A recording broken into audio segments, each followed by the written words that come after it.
இந்த கதை உங்கள் வாழ்க்கையை மாற்றும். ஒரு காலத்தில் 3 துறவிகள் இருந்தனர். அவர்கள் யாரிடமும் பேச மாட்டார்கள். சிரிப்புதான் அவர்களின் பிரார்த்தனை, சிரிப்புதான் அவர்களின் போதனை. அவர்களின் வேலையே ஊர் ஊராகச் சென்று ஊரின் மத்தியில் நின்று கொண்டு சத்தமாக சிரிப்பதுதான். அவர்களைக் கடந்து செல்லும் மக்கள் தன்னை அறியாது சிரிக்கத் தொடங்கிவிடுவர். சில நாட்களுக்குள் அந்த ஊரே சிரிக்கத் தொடங்கிவிடும். பிறகு அவர்கள் அடுத்த ஊரை நோக்கி பயணம் செய்வர். தாங்கள் பயணம் செய்யும் இடங்களிலெல்லாம் சிரிப்பை ஒரு தொற்றைப் போல பரவச் செய்வர்.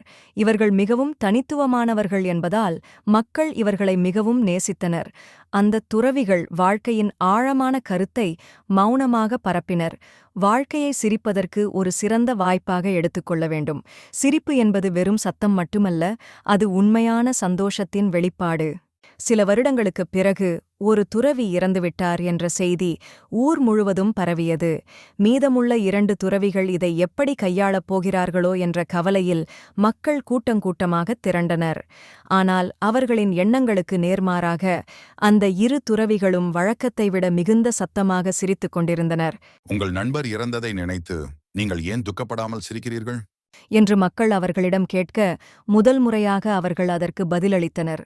நேற்றுதான் மூவரில் யார் முதலில் இறப்போம் என்று எங்களுக்குள் பேசி பந்தயம் கட்டினோம். இவர் அதில் வெற்றி பெற்றுவிட்டார். தான் இறந்த பிறகு தன்னைச் சுற்றி அனைவரும் சிரிக்க வேண்டும் என்று எங்களிடம் கேட்டுக்கொண்டார் என்றனர். நியதி, நாம் சிரிக்கவும் மகிழ்ச்சியை பரப்பவும் தான் இந்த வாழ்க்கை. நம் மனதின் சந்தோஷம்தான் எல்லா கடினமான சூழலையும் கடந்து நம்மை வாழ வைக்கிறது. நன்றி. மீண்டும் அடுத்த வீடியோவில் சந்திப்போம்.